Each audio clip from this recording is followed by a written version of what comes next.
I wanted to share some of the conversations with God teachings about how highly evolved beings organise their societies, because it backs up what the video we just saw, and it also backs up a couple of other examples I'm going to show. Now,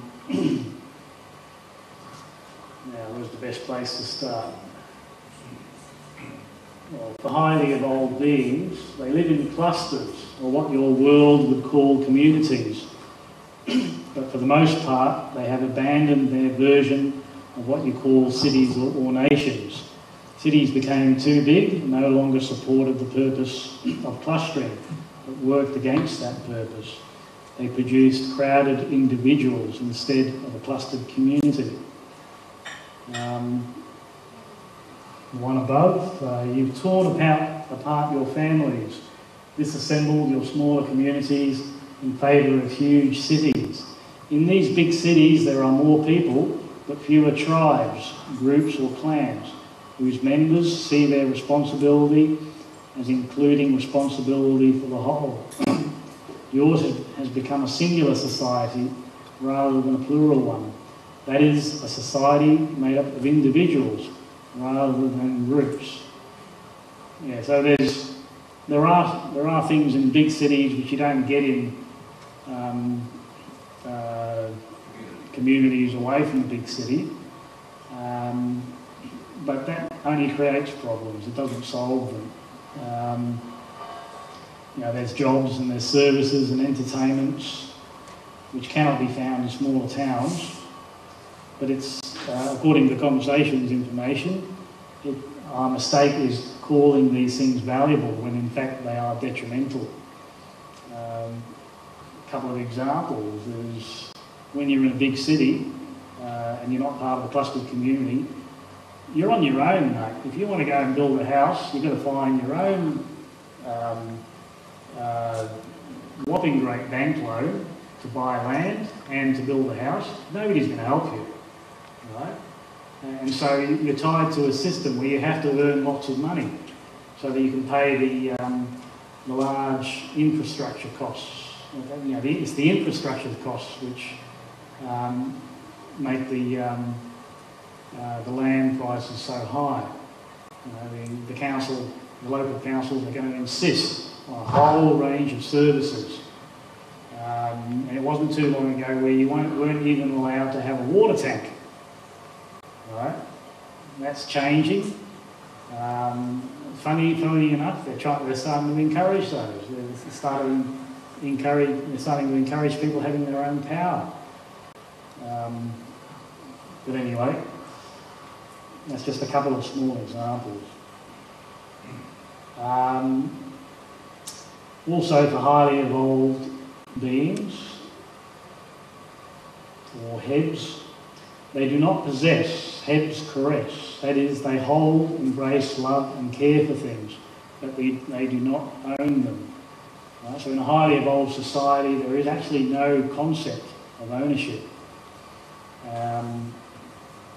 The saying here is, humans became obsessed with this concept of ownership. Hebs who watch this from a distance call this your possession obsession.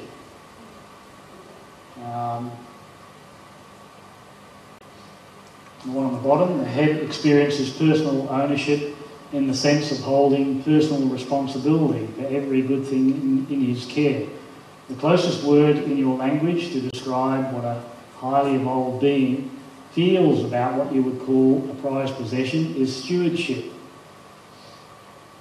A Heb is a steward, not an owner. Right? So this is vastly different to the way we're organising our societies right now. I'm happy to say that there's a number of communities which I've been in touch with who are starting to adopt this model. The land that they share, nobody owns. It's all in a trust. And that provides immunity. When the authorities come around to try and collect some taxes, they don't know who to charge. Right? There's one simple reason. They don't know who they can put their finger on, because nobody owns it. What can we charge when nobody owns anything?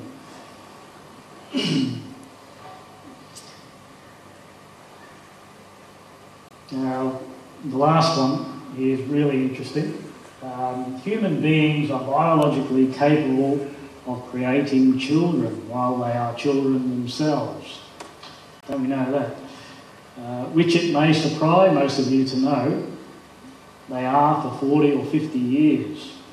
In other words, we don't grow up till we're 50 years old. Right? And we've got a society where children are bearing children, the nuclear family. And that explains so many of the neuroses and problems that we have in these societies, these westernised societies. Childbearing was meant to be an activity of the young, whose bodies are well developed and strong. Child raising was meant to be an activity of the elders, whose minds are well developed and strong. Right? So instead of putting our old people in homes, why not honour them by giving them the highest possible task, and that is to raise the children? Right? The child bearers can still be there, they can still be around, but the raising is done by the elders. Right? And probably a lot of people have had the experience of being raised by their grandparents, and it's quite a different scenario. Yeah.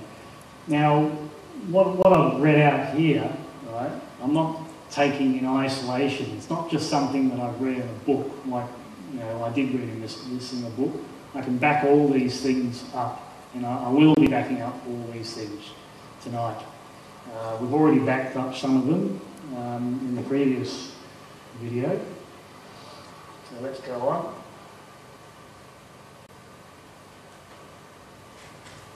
Okay, this actually comes from that Mind Over Matter book, the 1980s book, right, which described a highly evolved society. And it was actually the new, based on a TV program called The New Face of China. The dichotomy there is perhaps we're seeing China as this monster at the moment, and perhaps going the other way, controlling other countries like Tibet perhaps. But back in the 1980s, maybe it was different. There's even the Chinese, there's even a song which says, well, they just want to please. Right?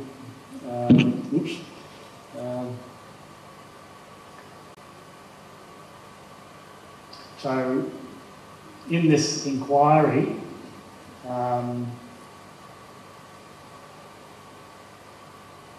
it describes this Chinese society as a society that has been missed by corruption. Right? And maybe it's not talking about the whole country, maybe it's talking about certain little pockets of clustered community. As you have noticed from the TV program, these people were clean, healthy, happy, and had a loving respect and affection for their family, friends, and fellow man. But they had to work for this society. It was not placed in their hands. They had to strive for it, as they said. They have to make a combined effort with no lagging. None of the people are pushed aside and left to rot. Everybody is taught equally in the fields of their best abilities and put into action to positively carry out the mutual aims of all involved.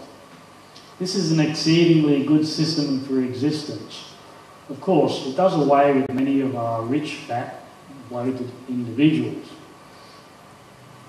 As you can see, this is more in keeping with the blueprint for civilization on this planet, which did not succeed because of weaknesses such as greed and corruption, jealousy.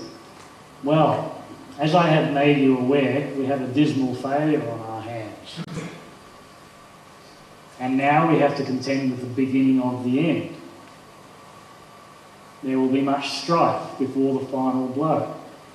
A very discontented world. As you will see, in recent years and in present times, trouble and strife has accelerated at a startling rate.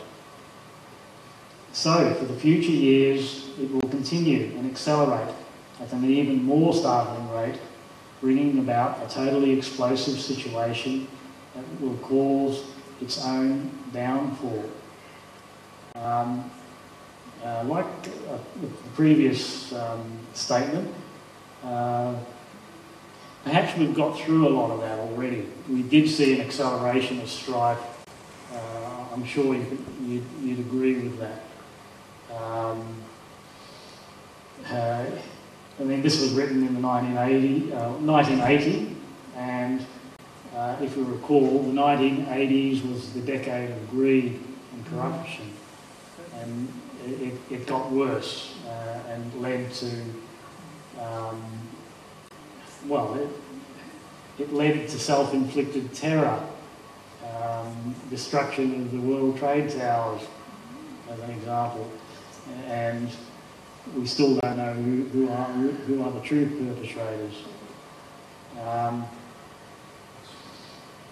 So it talks of it will cause its own downfall.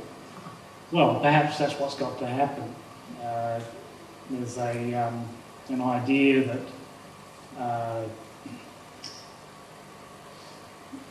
that dark will actually extinguish itself.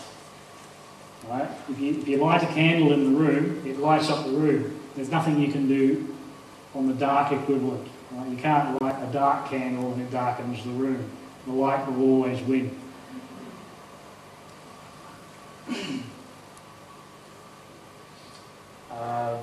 The overriding item there, which I wanted to talk about, was that the people in this documentary said they had to work for this society. It was not placed in their hands. They had to strive for it. A combined effort with no lagging. Right? And that's a common theme that I've noticed in many communities. And I'm coming up to the Dunnerdure community, and that's no exception. The work that they did to establish that community, I can only describe as phenomenal. Okay, so we're coming up to that.